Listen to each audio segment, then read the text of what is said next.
Assalamu alaikum wa rahmatullahi wa barakatuh. Hello and welcome you all. आज हम ये question of the head पढ़ेंगे। Question of the head पढ़ने से पहले मैं आपको थोड़ा सा ये रिकमेंड करना चाहूँगा कि आप मेरे लेक्चर को 1.5 और 1.25 पे देखा करें, क्योंकि इसकी स्पीड फिर अच्छी रहती है।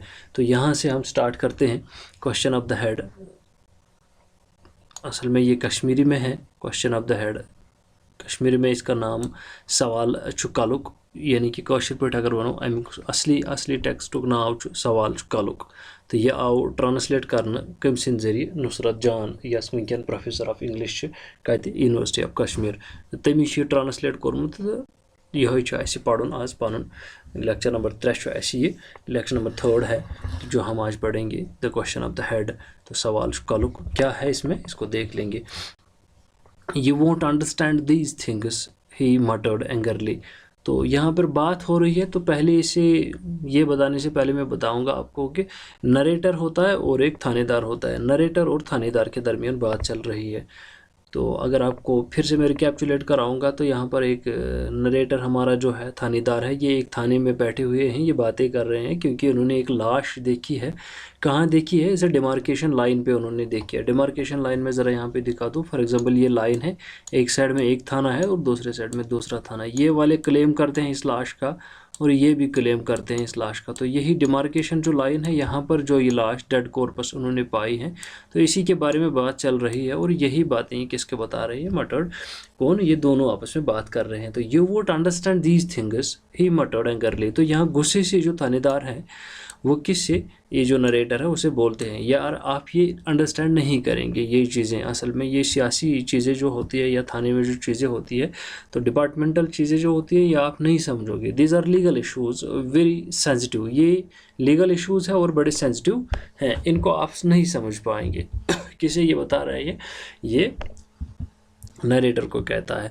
Not your usual kitchen matters like asking mama for dinner. He lit a cigarette. Leaning back, he spewed up thick fumes of smoke which quickly rose to the ceiling. The smoky cloud gradually thinned out, filling the room, riding itself off the stink. It then diffused into the air. तो अब क्या कह रहा है? तो बड़बड़ाते हुए, मटर्डली हो गया, बड़बड़ाते हुए शरारत भरे अल्फाज में उसे कहता है कि आप ये नहीं समझ सकेंगे, ये लीगल इश्यूज़ है हमारे, कुछ इश्यूज़ हमारे सेंसिटिव इश्यूज़ है। ये आपके किचन मामले नहीं है जो आप किचन में अपनी अम्मी को खाना वगैरह मांगते हो, ये ऐसी बात नहीं है। तो उसके बाद में वो सिगरेट जलाते हैं, सिगरेट वो पीते हैं। वो लीनिंग बैक, चेयर पे बैठ के वो थोड़ा सा बैक साइड हो जाते हैं। इससे प्यूड अप, उसके बाद तो धुआं निकालते हैं, जैसे आप देख रहे होंगे जो स्मोकिंग करते हैं। वैसे यहाँ इन बिटवीन में बताता हूँ, स्मोकिंग सही नहीं है सेहत के लिए, ये ख़राब बेस्ट चीज़ है, it's an injurious to health. इसलिए बेहतर है कि इस चीज़ से परहेज़ ही किया जाए स्मोकिंग से। तो वो स्मोक करके थोड़ा सा पीछे लीन अप हो जाते हैं। उसके बाद में क्या, तो ये जो धुआं है वो थोड़ा सीलिंग जो है, दीवारें जो है, दीवारों के ओर चला जाता है धुआं। The smoky cloud gradually thin out. बाद में ये धुआं जो है फैल जाता है, ये थिनिंग हो जाता है, पतला सा हो जाता है, धुआं गायब होने से लगता है। फिलिंग द रूम, उसके बाद सारा कमरा बन जाता है। इसकी जो धुआं ये जो स्मोकिंग होता है या धुआं जो होता है, इसकी जो बदबू होती है वो पूरे कमरे में फैल जाती है, स्टिंक ऑफ बदबू। It then diffuse into the air. उसके बाद में पूरा ये डिफ्यूज़ हो गया, किस में? एयर में हो गया। तो I had assumed silence. Actually, I was wondering why some people puff out wreaths of smoke and pollute the air. I had assumed silence. तो यार नरेटर कहता है कि मैंने खामोशी इख्तियार की। I had assumed silence. मैंने खामोशी इख्तियार की। एक्चुअली मैं बड़ा हैरान हो गया, मैं ताज्जुब में पड़ गया कि अक्सर वाई ये कुछ लोग क्यों इतना पफ आउट, ये ब्रेथ जो निकालते हैं, स्मोक भरे, धुआं भरा जो ये निकाल लेते हैं, पहले पीते हैं फिर निकालते हैं, और क्यों ये पोल्यूट करते हैं, किसको, क्यों ये गंदा करते हैं हवा को। They derive some kind of pleasure out of this. वो इससे कुछ खुशी महसूस करते हैं, इस चीज़ से वो खुशी हासिल करती है। Gifting others with breathlessness and asthma. वो दूसरों को ये गिफ्ट, ये तोहफा देते हैं। गिफ्टिंग अदर्स, तो दूसरों को ये वो तोहफा देते हैं, क्या देते हैं? ब्रेथलेसनेस एंड अस्थमा, सांसें घुट जाना या अस्थमा हो जाना, मेकिंग देयर लाइव्स रेचड, और उनकी जो ज़िंदगी है उनको ख़राब करते हैं। तो मुझे समझ नहीं आता कि क्यों अक्सर या क्यों कुछ लोग दुआ या सिगरेट नोशी करके दूसरे लोगों की ज़िंदगी को ख़राब करते हैं। ये देखकर मैं ताज्जुब में पड़ गया। I was immersed in these thoughts when he remarked, तो मैं इसी सोच में गुम था कि क्या ये हो रहा है। तो उसने कहा लिसन, सुनिए ज़रा, it is not the question of the body, ये एक सवाल जिस्म का नहीं है। It is not the question of the body, ये जिस्म का सवाल नहीं है। It is not about the frame, about the head, तो ये सिर्फ फ्रेम यानी कि ढांचा जो है, इंसान अभी जो स्कल वहाँ पे पड़ा है या ढांचा पड़ा है लाश का, तो ये सिर्फ सवाल इस बॉडी का नहीं है, न कि इस फ्रेम का है, बट अबाउट द हेड, सवाल इस सर का है, जो यहाँ पे सर पड़ा है, इस लाश का जो सर है, इसी का सवाल है। What use are his skin and flesh to me, इसकी जिस्म जो है, इसका जो स्किन है, छिलका जो है, या फ्लैश इसका जो गोश्त है, इसका मेरे लिए कोई चीज़ का मायने नहीं रखता। The fact that has relevance for me is, तो इस लाश में से जो भी चीज़ जो मेरे लिए रेलिवेंस है, जो मेरे लिए रेलिवेंट है, जो मेरे लिए सही है, वो ये है, in which direction did the head of the corpus lie, तो किस डायरेक्शन में इस जो लाश है इसका सर किस तरफ है। फॉर एग्जांपल मैंने आपको बताया कि अगर डिमार्केशन लाइन हमारी ये है, तो ये कहता है इस लाश का सर किस तरफ है, इस तरफ था कि इस लाश का सर इस तरफ था। तो यही चीज़ें उसको बता रहा है कि इसका सर कहीं इस तरफ था या इस तरफ था। मेरे लिए मसला यही है, इस लाश का जो सर है वो किस तरफ था।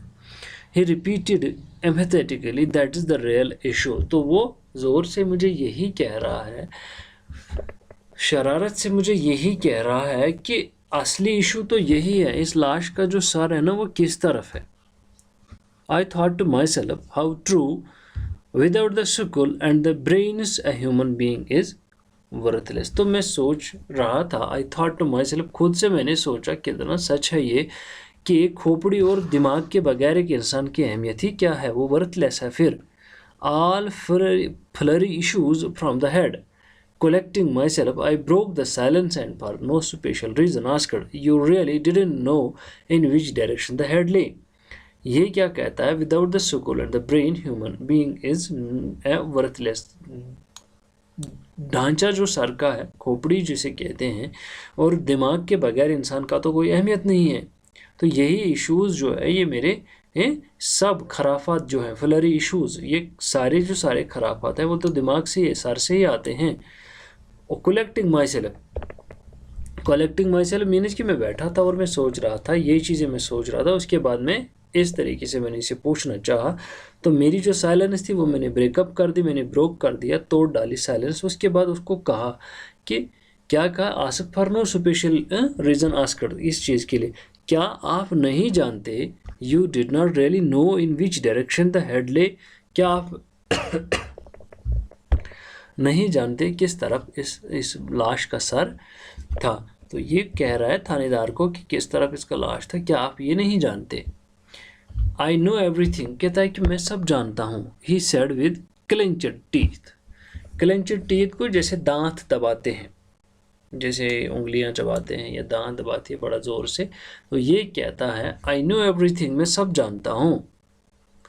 यानी कि जैसे गुस्सा थोड़ा सा था और मूड जैसे रखा, फिर ऐसे कह दिया do they think they will get away with their tricks and win the game, क्या वो ये सोचते हैं, अब सवाल आ गया, क्या वो ये सोचते हैं कि वो इसे ले जाएंगे, वो ये ट्रिक्स करके अपनी जो चालें हैं तो ये गेम वो जीतेंगे। अब मैं आप लोगों से खुद से आपको एक कॉमन सेंस यहीं से बता रहा हूँ कि क्या है डू दे थिंक। अब ये जो दे है ना यहाँ पर, ये कौन लोग हैं, क्या वो चाहते हैं, क्या वो सोचते हैं, क्या वो ये सोचते हैं they will win the game, क्या वो ये सोचते हैं कि वो जीत जाएंगे। अब ये वो लोग कौन है ये अब तक पता नहीं है, लेकिन मैं यहाँ इसको ऐड करना चाहूँगा, ये वो लोग जो है, इसमें अगर क्रिटिकल पॉइंट्स जब हम देखेंगे, इसमें अगर क्रिटिक्स का पॉइंट्स देखेंगे, तो इन्होंने पहले ही कहा ये जो डेड कॉर्पस है ना, जो डेड कॉर्पस हमारे पास है, ये जो लाश हमारे पास है, असल में ये कश्मीर है।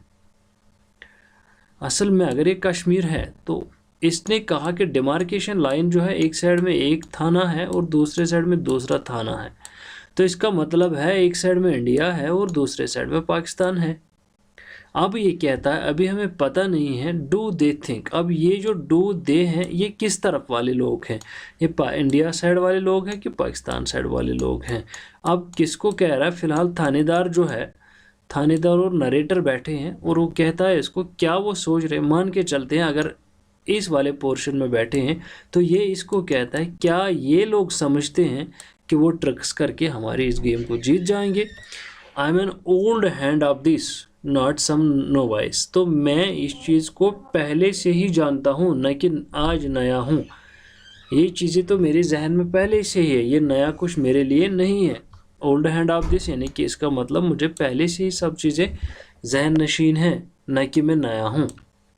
I have not come out of college yesterday. मैं कल ही कॉलेज से नहीं आया। इसका मतलब है कि मैं बहुत पढ़ा लिखा हूँ, मुझे बहुत नॉलेज है इन चीज़ों के बारे में। Passed a few bucks here and there and become a thanedar. और क्या, मैंने थोड़े से पैसे खर्च किए उधर इधर और मैं थानेदार बन गया। For 30 years now I have been in the police service. मैं पिछले 30 साल से अब पुलिस सर्विस में काम कर रहा हूँ। मैं अपनी ड्यूटी जो है पुलिस में अंजाम दे रहा हूँ पिछले 30 साल से। इसका मतलब है पिछले 30 साल का कहना का मतलब ये है कि मेरे पास नॉलेज है, मैं जानता हूँ कि किस तरीके इसको टैकल करना है। नो फूलिंग विद मी, क्योंकि वो मुझे बेवकूफ़ नहीं बना सकते।